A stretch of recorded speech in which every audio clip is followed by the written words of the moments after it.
time, but I'm sure you monitored it. Tinuturo naman ni Secretary Bonoan kung bakit nagkaganon yung budget at ba't suddenly lumaki na naman yung budget. No? So the point is, Mr. President, perception here matters. Tomorrow ba or the next day, we will announce, I think Malacanang has already said they will announce a independent commission. The minority has not discussed whether we will support it or not. Personally, I support it. But just like Ferdinand Marcos Sr., he always asked the opposition for one member. Kasi kahit gaano ka-independent ang members niyan, kahit anong integrity niyan, tao pa rin yan Pwedeng may agenda pa rin yung mga yan. So we will discuss in the minority. For example, kung maglalagay sila doon, do they commit? Hindi sila tatakbo for national office in 2028. Baka may integrity nga. Gagamitin naman yung commission to run in 2028. Will they sign also that wala silang conflict of interest? Because some of the credible people now being interviewed are part of conglomerates and are working for oligarchs that also have their interests, maybe not in infrastructure, but on other things. So ang point ko, Mr. President, na-disrupt yung sistema ng corruption, which is good. Pero ang ginagawa pabalik ng mga corrupt, dinidisrupt din tayo Dinidisrupt din yung mga nag-imbestiga. That's why yesterday, I'm happy we have a consensus, the majority and minority, that we should continue our hearings. Iba yung sa House. I mean, wala tayong pakialam doon. If we agree with it or not, nasa sa kanila yon. Kung nag-iimbento sila o totoo sinasabi nila, yan ang sistema Democracy is messy. Tayo po dito, respetuhin din nila. Kung may problema sa miyembro natin, 24 naman po tayo. We call out each other and we find a way to still have coffee or merienda together in the lounge. Sometimes not for 1 week because we're upset at each other. But that's the system, Mr. President. So again, Mr. President, I support, I acknowledge your right and the wisdom of deciding that last night. But personally, I don't know my companions in the minority. Personally, labanan ngayon ng perception Tutuloy ba yung mga hearings? Sino ba ipapatawag? Kakampihan ba natin mga senador? Porque kapwa senador yon.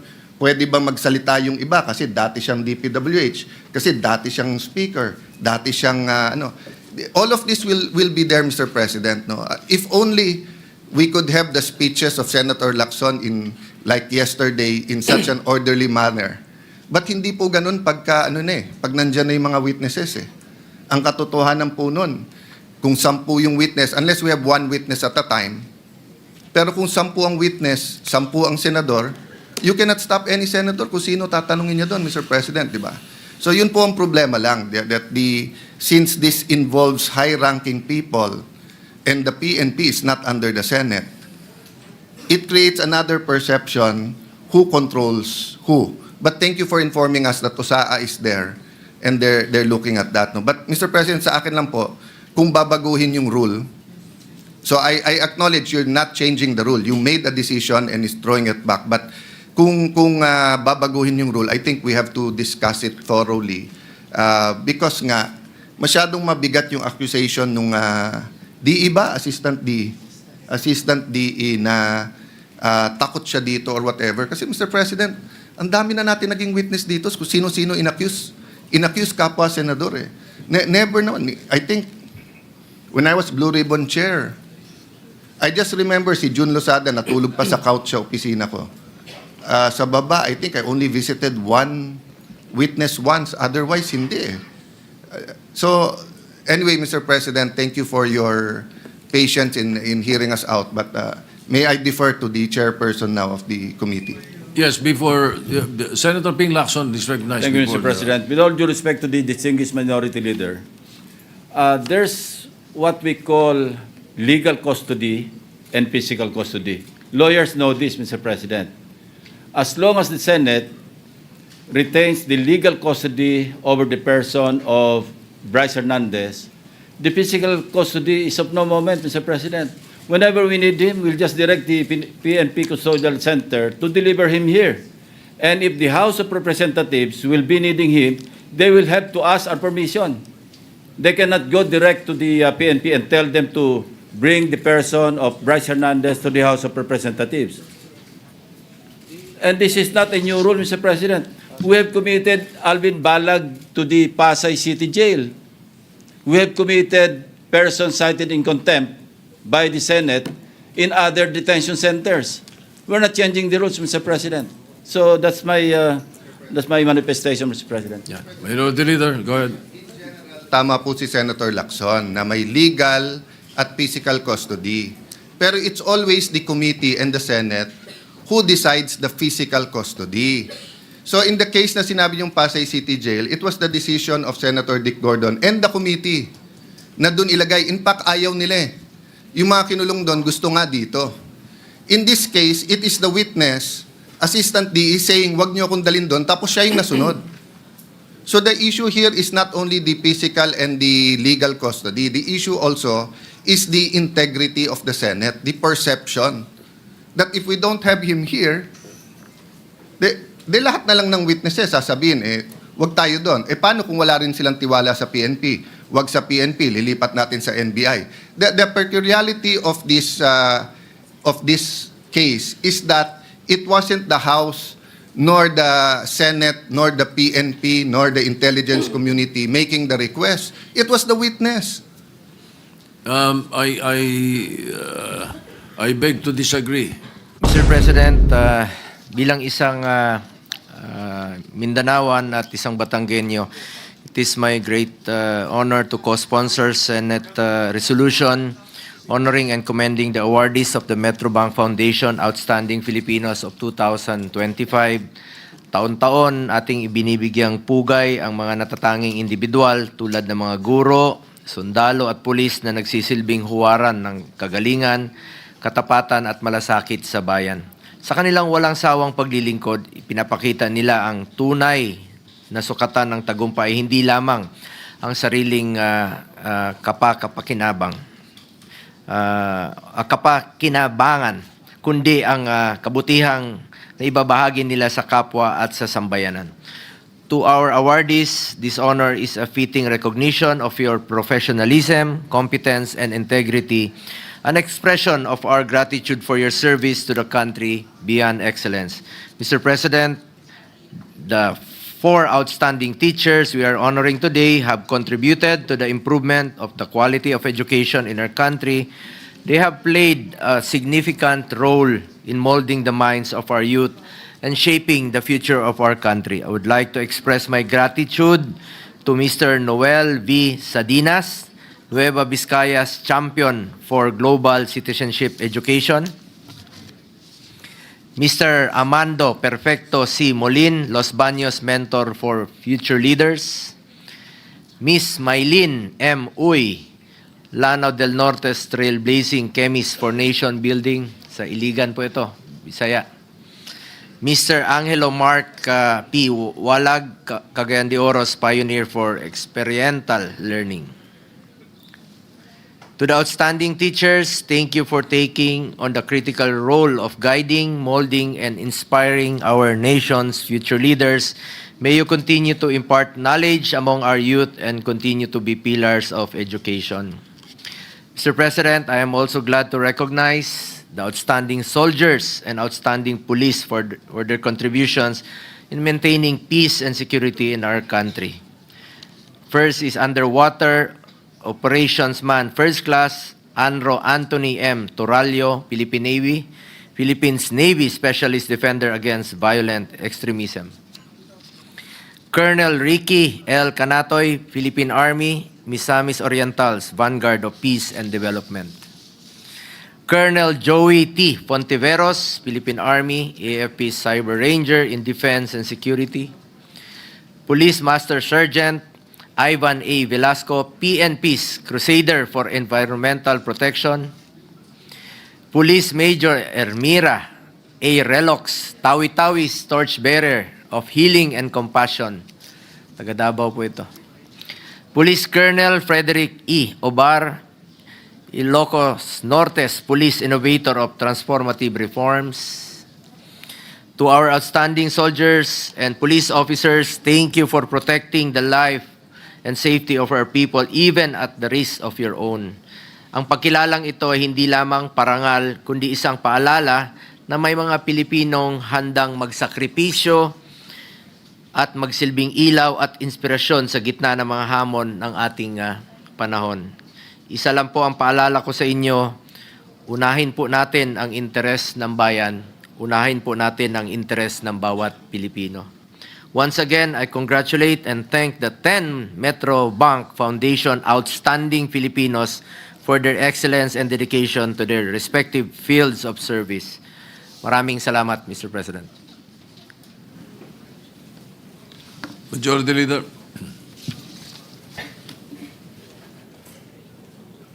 Thank you very much, Mr. President. Mr. President, we'd just like to put on record, Senator Mark Villar would like to just insert into the records his sponsorship speech. And we also was requested by the former Senate President, Senator Escudero. He also submitted his co-sponsorship speech to be submitted for the record, Mr. President, and inserted into the records. So just for All the right, so inserted into the records as manifested by the Majority Leader. Thank you, Mr. President. Mr. President, no other member wishes to interpolate or propose amendments to the measure. I move that we adopt proposed Senate Resolution number 90, taking in consideration proposed Senate Resolutions number 100, 109, 118, and 121, subject to style, Mr. President. Any objection? Hearing none, proposed Senate Resolution number 90, taking into consideration proposed Senate Resolutions 100, 109, 118, and 121, subject to style, is hereby adopted. Mr. President, may we also make all members co-author of the said resolutions, Mr. President. Hearing no objection, the President. motion is approved. Everyone is made co-author. Thank you, Mr. President. May we ask for a minute suspension to have a photo opportunity, and you can also give the resolution to the Session is Senate. suspended. Thank you, Mr. President. Ang senior officers ang may authority magpasok lamang ng sasakyan o ang mismong senior officers. So, kung ako pong tatanungin, may senior officer na nag-authorize na may pasok itong SUV sa MOQ area, hindi pwedeng sabihin na walang irregularity dito. Finally, this is another sign of abuse of authority and impunity in the ranks of the PNP. While our attention is focused on infrastructure projects, I would like to call the attention of PNP, lalo na under its new leadership, to double down in purging the PNP of scalawags and ninja cops. In the past years, we've had hearings here on ninja cops regarding drugs and recycling of recovered drugs. Baka hindi lang sa drugs may ninja cops. In fact, Mr. President, in a recent complaint in my program, a certain Villalin Lim said she paid for a Ford Everest unit in cash at the dealership. However, when she got into a road accident, she found out that the SUV was registered to a certain Police Corporal Jonathan Corral of the PNP Engineering Service. Corral denied being involved in the scam, but all the red flags are there. Alam ko po na nakailang resolution na po ako at nakailang privilege speech na dito tungkol sa ating mga law enforcers. Dinawin ko lang po, wala po akong galit sa law enforcers at hindi ko po nilalahat sa PNP, pero hindi po ako papayag na tuloy-tuloy na nabibiktima ang ating mga kababayan ng sarili nating mga kapulisan. I hope that they recover the golden years of PNP. Naalala ko po nung si PNP Chief, si Senate President Pro Tempore Ping Lacson. He had an iron hand and implemented a strict policy directly targeting carnapping along with other criminal activities.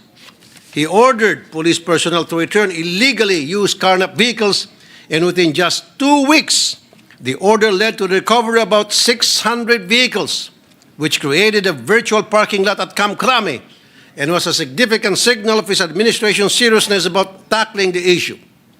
With the new PNP chief, I hope he can take a page from Senator Ping's Lacson's PNP playbook in working on PNP's operations. Lead by example and beat the system that has taken root in our PNP. On my part, I will review the laws holding our public officials involved in these irregularities, criminal libel, and see if there are matters that must be changed. I would like to look into the anti-carnapping law and anti-fencing law. I would also want the help of our other government agencies, such as the MMDA and LTO, in putting in place systems to deter rent-tangay schemes. Mr. President, when there's smoke, there's a well-hidden fire somewhere. While this incident might not have made the front pages, it seemed that the problem is there, and we should not ignore it. And the leadership of the PNP must be swift in acting on this before the whole PNP burns down. Thank you, Mr. President. Mr. President?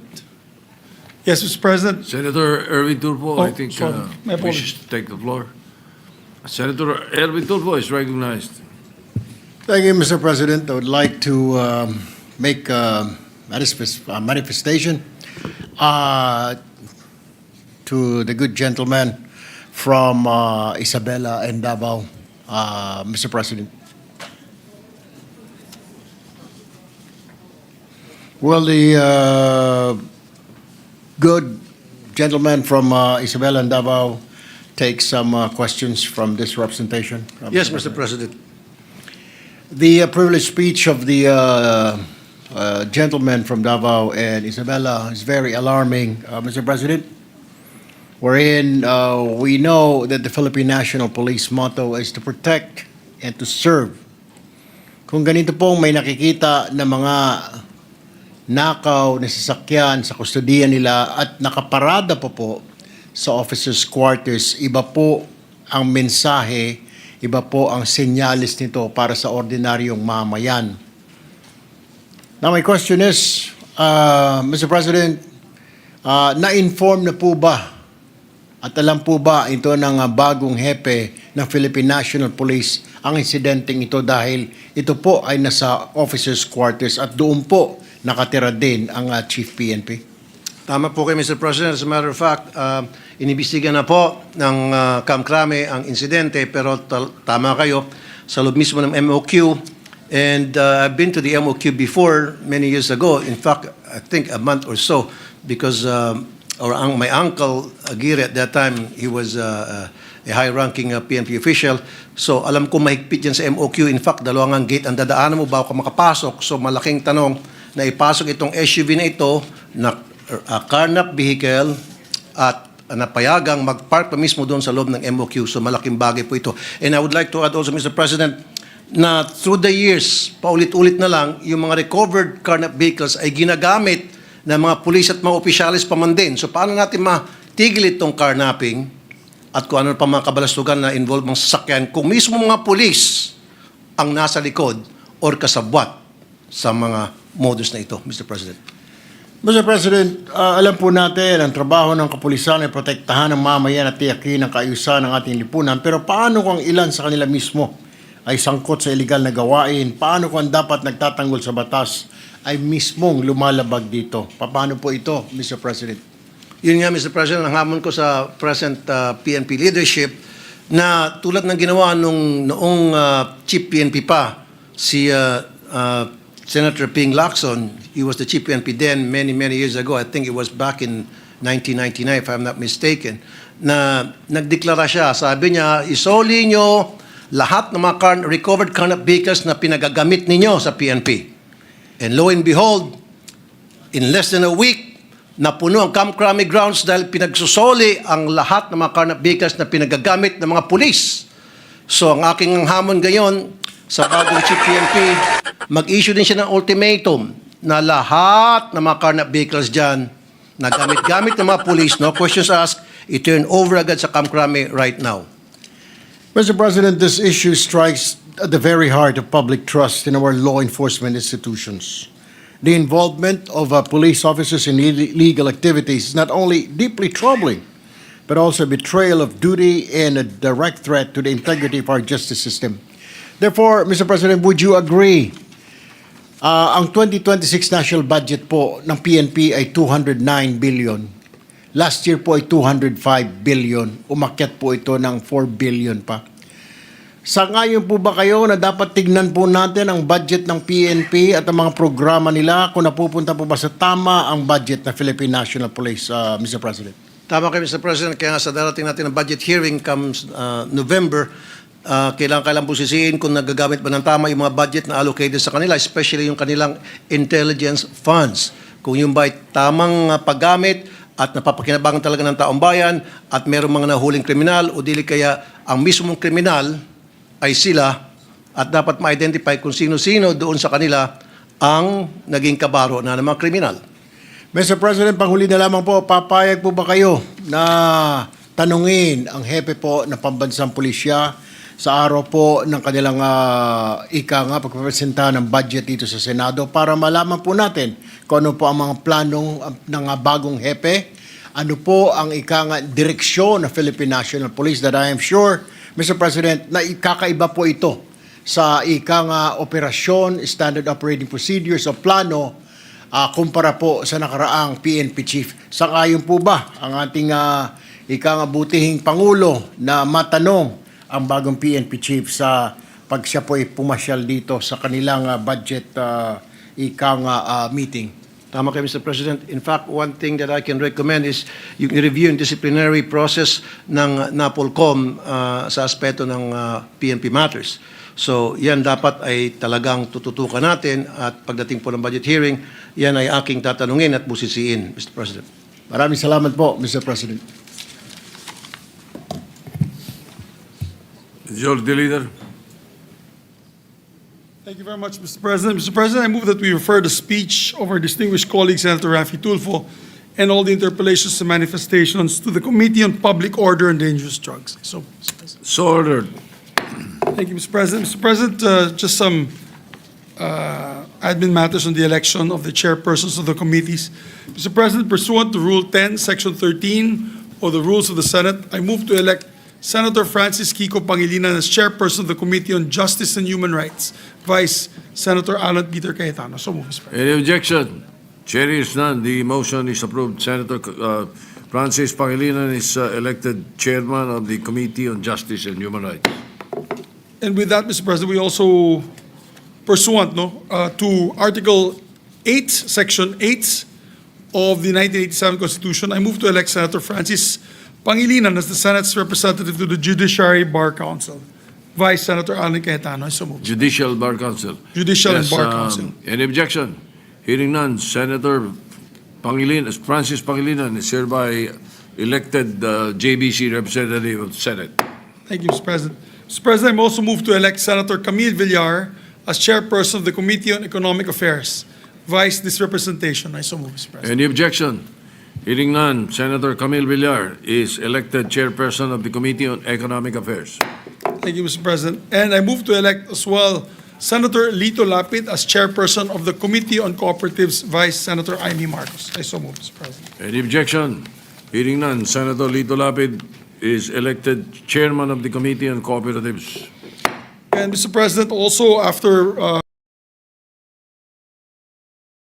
elected and appointed officials of public offices, including the President of the Republic of the Philippines, to undergo an annual mandatory drug testing and institutionalizing voluntary random drug testing of candidates for electoral posts within 90 days prior to Election Day, amending for the purpose RA 9165, the Comprehensive Dangerous Drugs Act of 2002, Senator Padilla. To the Committees on Public Order and Civil Service. Majority Leader. Yes, thank you very much, Mr. President.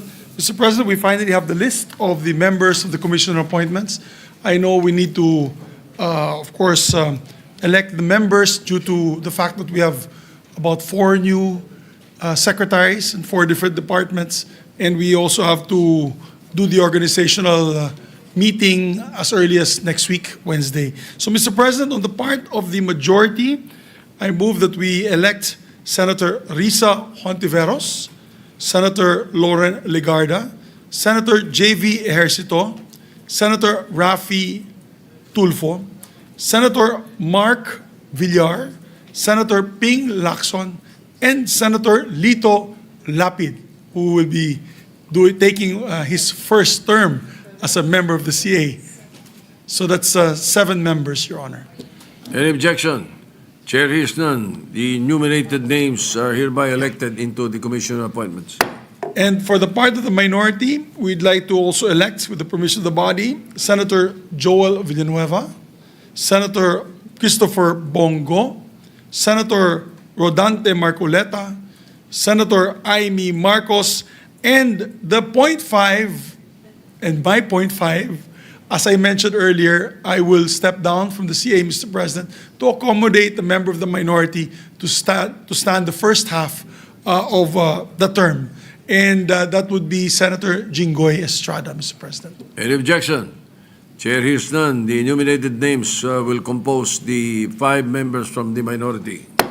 Thank you very much, Mr. President. With that, Mr. President, there are no further agenda at hand. I move that we adjourn the session until 3 o'clock in the afternoon, Monday, September 15, 2025. Maraming salamat po, Mr. President. Any objection? Chair hears none.